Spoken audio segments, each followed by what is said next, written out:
Hi, welcome to another episode of TFT HyperRoll from Mission for Tuition. It's called Mission for Tuition because your views help pay for our son's middle and high school tuition. He needs to go to a special school, which is frightfully expensive, so we use the money from views to help pay for it. We don't ask for donations, we don't have a link or anything like that, but if you could like the video, it helps with the YouTube algorithm, gets it out to more people, so it gets more views, makes more money for tuition, and with that, let's get started.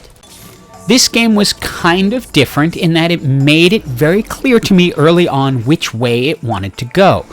It gave me a lot of Cannoneers, and it gave me some Knights. It also gave me the components for Deathblade, which is a critical item for Lucian if you're doing a Cannoneer build. So I went ahead and decided to use Senna as the item holder as I was building up for it. I like Knights and Cannoneers early, especially like this, because I ended up with two buffs, Hellion and Cannoneer.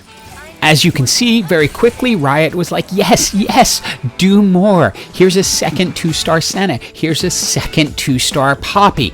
You're on the right track.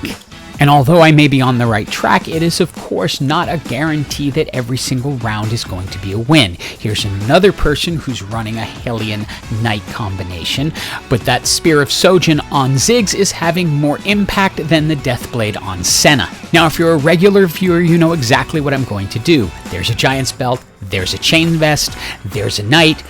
Guess what's going on the Knight? That's right, the Sunfire Cape. It's an easy make for me in pretty much any build.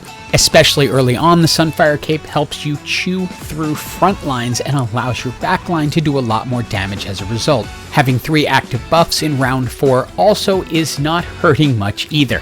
And as you can see, this combination is uniquely effective at this point. The Knights are blocking a lot of damage. The Sunfire Cape is also doing a lot of damage and keeping them from healing.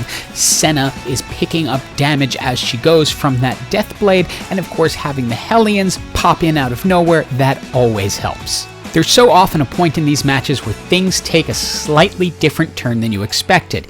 I was hoping for a really obvious Lucian item out of this, such as a Blessed Bloodthirster or Fist of Fairness, but I wasn't totally thrilled with the idea of the Rascal Gloves because they're limited, so I decided to give Poppy essentially 3 lives.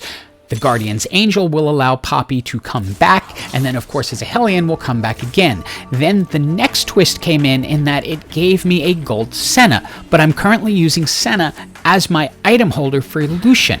Once I take her up to gold, I'm not going to want to sell her to take the items off.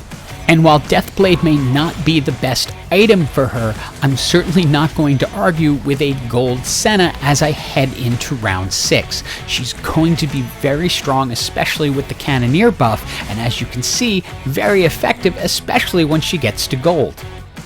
But after the next NPC round, the game literally said, look, here are all the Lucian items, and I went, okay, you know what, I'm gonna put them on Senna and see how this works out. My plan is ultimately to get all of the Cannoneers and get Galio in, so that will also give me a Sentinel buff which will speed up her attacks. These are not the perfect Senna items, but they're here and they seem to be working right now, so I'll stick with them. My friend at Riot looked over and said, hey, look, Artark's playing, and I think he's trying to do Cannoneers, so let's send him a Lucian a little bit early to let him know, yeah, we got his back on this one. And I'll say it again, I fully realize these are not the best items for Senna, but there's sort of an old adage in just about everything is, if it ain't broke, don't fix it. And this ain't broke. It seems to be working, which is a little bit surprising, but I'm happy about it. So during the NPC round, I was able to find a Galio, and I got the components for a Last Whisper on Lucian, but it also allowed me to make a pretty big decision, and that was it's time to make Galio the main focus of this build tank-wise. So I sell my second Poppy, take the items off of Poppy, and put them onto Galio. And it may work out long term, but when you run smack dab into a gold forgotten vein that has all the perfect items, you're going to have a lot of trouble no matter how many times your Galio can pop back from the grave. This is also a pretty weak spot for this build because we don't have the 4th Cannoneer out yet. We have our 4 Knights, we have the 3 Sentinels, but the 4th Cannoneer will give us a lot more damage coming from Senna, Lucian, Tristana, and ultimately Miss Fortune once she gets in. But until that happens, we are very vulnerable. Luckily, the NPC round was super friendly, giving us the Silver Lucian that we need and a Giant Slayer that can go straight onto Lucian, making all of his attacks infinitely more powerful, especially against the types of comps we've been seeing. Positioning wise, I'm keeping Lucian and Senna on opposite ends of the screen, and that's because those are my 2 damage dealers. I knew there was a Vel'Koz Redeem build going on, and I didn't want Vel'Koz to be able to take out any one of my damage dealers without me having an answer. As you can see, it worked. So I found my 2-star Galio that's going to be key, but this is a pretty big decision, whether to put Garen in for Poppy. I ultimately decide that that is worth it, even though I'm going to lose the Hellion buff. But in reality, having a 1-star Poppy jump out of the grave isn't going to help that much, whereas Garen can be a game changer. Now, even though my main buffs appear to be Cannoneer and Knight, I'm really focused on my Sentinels carrying the game, and if you notice, I have them set up in a triangle position.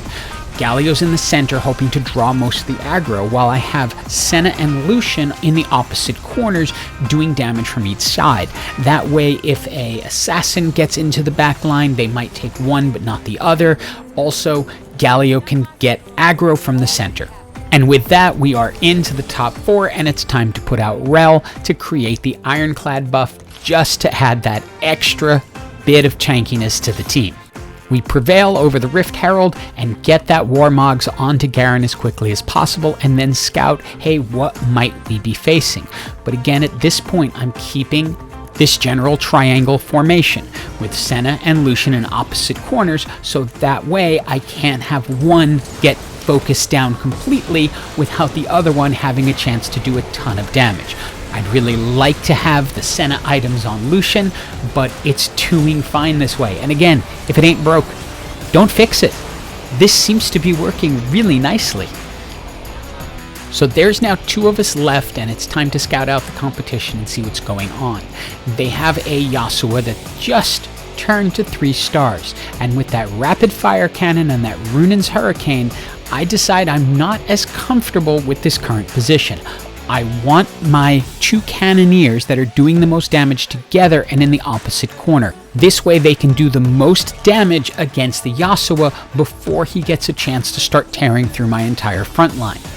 Unfortunately, they caught that move and brought their Diana over, who can interrupt Lucian and Senna at the same time. So at this point, I'm counting on Galio to hold aggro, which he does. He pulls them in, and it leaves enough time for my Lucian to dash over and do damage. But it's not enough because their Diana is really strong. She's also 2 stars, and she's able to take it down to just her and Miss Fortune. And this is where luck just comes in. Miss Fortune is able to get off an ult, and because of the Cannoneer buff, do enough damage to finish her off and win the match. I probably should have stuck with my triangle formation instead of getting fancy because it almost lost me the match, but I didn't fall on my face. It worked out. Hope you enjoyed the video and have an absolutely awesome day.